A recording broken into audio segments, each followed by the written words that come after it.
हाँ माँ। बेटा अपनी ना बीवी को समझा ले। अरे इससे एक काम बोला मैंने करने के लिए और उस पर ऐसे चिल्ला कर पड़ी ना कि क्या बताऊं। अब एक बात बता, घर में यही तो रहती है। काम इसे ना बोलूं तो किसे बोलूं? माँ मैं ऑफिस में हूँ, बाद में बात करूँ आपसे। अरे बाद में कब? हेलो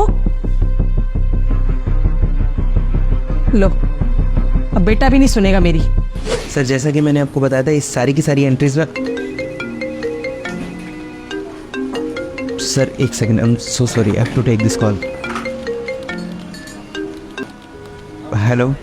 देखो तुम ना अपनी माँ को समझा लो। मैंने ना उनके एक काम को मना कर दिया ना तो वो मेरे पे चढ़ी बैठी हुई है। कह रही कि तू अपने मायके से कुछ सीख के नहीं आई। अरे उनके क्या पूरे दिन मैं काम ही करती रहूं?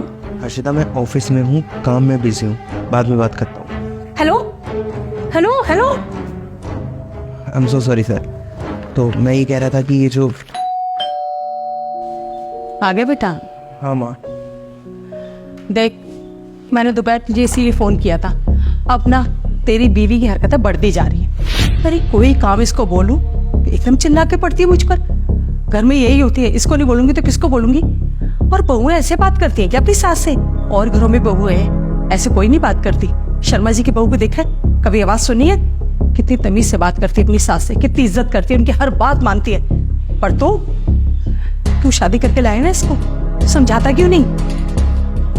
ठीक है माँ, मैं देखता हूँ।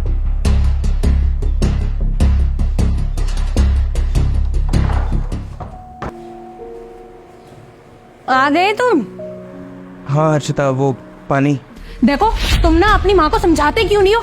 है 24 घंटे वो मुझे सिर्फ ताने देती है। अरे तुम मेरे को शादी करके इसीलिए लेके आए थे कि ताकि तुम्हारी माँ से मैं ताने सुनती रहूं दिन भर। अरे 2 मिनट अगर वो मुझे देख लेना शांति से बैठे हुए तो बस उनके ड्रामे शुरू हो जाते। मेरे तो सिर में दर्द हो रहा है, मेरा सिर दबा दे, मेरे लिए चाय बना दे, मेरे लिए खाना बना दे, मेरे लिए नाश्ता बना दे, मेरे लिए ये, मेरे लिए वो। बस पूरा दिन मैं उन्हीं का काम करती रहूं। अरे नौकरानी हूँ क्या मैं? मेरे बस की नहीं उनका कोई भी काम करना। मेरे से नहीं चला जाता ये सब। बस करो हर्षिता। हाँ हाँ सही है, मुझे ही चुप कराओ। अपनी माँ से तो तुमसे कुछ कहा नहीं जाता। बस ये चाहते हो कि मैं तुम्हारी माँ की 24 घंटे सुनती रहूं और उनकी सेवा करती रहूं। उसके अलावा मेरा तो कोई दायित्व नहीं है। अच्छा एक काम करो, चलो मेरे साथ, माँ को बताते हैं। चलो अब।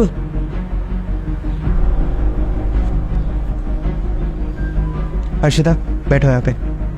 मैंने कहा बैठो। माँ, हर्षिता, आप लोगों ने मुझे क्या समझ रखा है? मैं कोई इंसान नहीं, मशीन हूँ। अरे जब मैं ऑफिस में पूरा दिन काम करके दुनिया से जूझ कर लड़ कर थका हारा घर वापस आता हूँ ना, तब मुझे लगता है कि मुझे घर आने के बाद 2 पल सुकून के मिलेंगे। लेकिन मुझे क्या मिलता है? आप लोगों की शिकायतें, एक दूसरे के ताने। अरे एक गिलास पानी तक तो क्या, आप लोग तो मुझसे ये भी नहीं पूछते कि मेरा दिन कैसा रहा। और मेरे आते ही एक दूसरे की चुगलियां या ताने शुरू कर देते हैं। अरे आप लोगों को क्या लगता है मेरे सर पे कोई प्रेशर नहीं है, कोई जिम्मेदारियां नहीं है? अरे ऑफिस का इतना प्रेशर होता है, इतना काम होता है, घर की इतनी सारी जिम्मेदारियां हैं। अपने बच्चों की फीस देनी है मुझे, घर का रेंट देना है मुझे, कार की EMI देनी होती है। कोई कम प्रेशर नहीं होता मेरे पास। लेकिन इतने प्रेशर में जब मैं ऑफिस में बैठ के काम कर रहा होता हूँ तो आप लोग मुझे कॉल कर कर वहां पर भी एक दूसरे की बुराइयां करते हैं। और आप लोग चाहते क्या है मुझे ये समझ नहीं आता। हर्षिता तुम क्या चाहती हो? मैं अपनी माँ को घर से निकाल दूं तब तुम खुश हो जाओगी? या माँ आप क्या चाहती हैं? मैं अपनी बीवी को तलाक दे दूं तब आप खुश हो जाएंगी? अरे मेरी खुशी के बारे में सोचा कभी किसी ने? मैं आप लोगों में से किसी एक को चुनकर खुश नहीं रह सकता।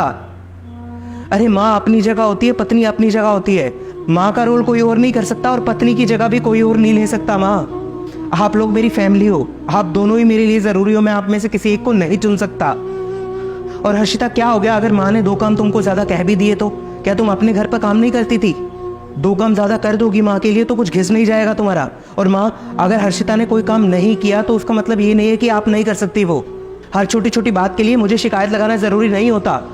और आप लोगों को क्या लगता है ये जो दूसरे परिवार इतने परफेक्ट लगते हैं वो क्या खुश रहते हैं? उनके घर में लड़ाइयाँ नहीं होती होंगी? अरे लड़ाइयाँ सबके घर में होती हैं। इसका मतलब ये नहीं है कि हम छोटी छोटी बात को लेकर इतना बड़ा इशू बना दें। पता है मेरे पास काम का इतना प्रेशर होता है, हर चीज का इतना प्रेशर होता है, कभी कभी आपकी इन चिक चिक की वजह से मुझे लगता है कि मैं अपनी जिंदगी खत्म कर दूं।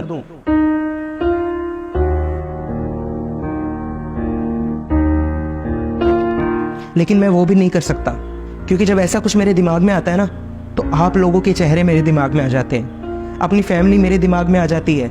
मुझे ये याद आ जाता है कि मेरी फैमिली की जिम्मेदारियां हैं मेरे ऊपर। अगर मुझे कुछ हो गया तो मेरी फैमिली मेरे बिना कैसे रहेगी? लेकिन आप लोगों को तो कुछ समझ ही नहीं आता। आप लोगों को मेरी परेशानियां तो दिखती नहीं है। शादी से पहले मेरी माँ मेरा ख्याल रखा करती थी। मुझे लगा था शादी के बाद मेरी बीवी भी आ जाएगी तो दोनों मिलकर मेरा ख्याल रखेंगी। ख्याल रखना तो दूर की बात है, आप दोनों के आपस के झगड़े नहीं खत्म हो रहे और उन झगड़ों में आप मुझे भी घसीटना चाहते हैं। अरे एक आदमी सिर्फ इतना चाहता है कि जब वो थक हार कर घर वापस आए तो उसको सुख शांति मिले, वो अपनी फैमिली के साथ बैठकर 2-4 मीठी मीठी बातें कर ले। मेरी आप लोगों से हाथ जोड़ के रिक्वेस्ट है कि घर का माहौल ऐसा बनाया करो कि घर आने का मन करे मेरा, क्योंकि अगर किसी दिन मैं घर नहीं आया ना फिर आप लोग ही पछताएंगे।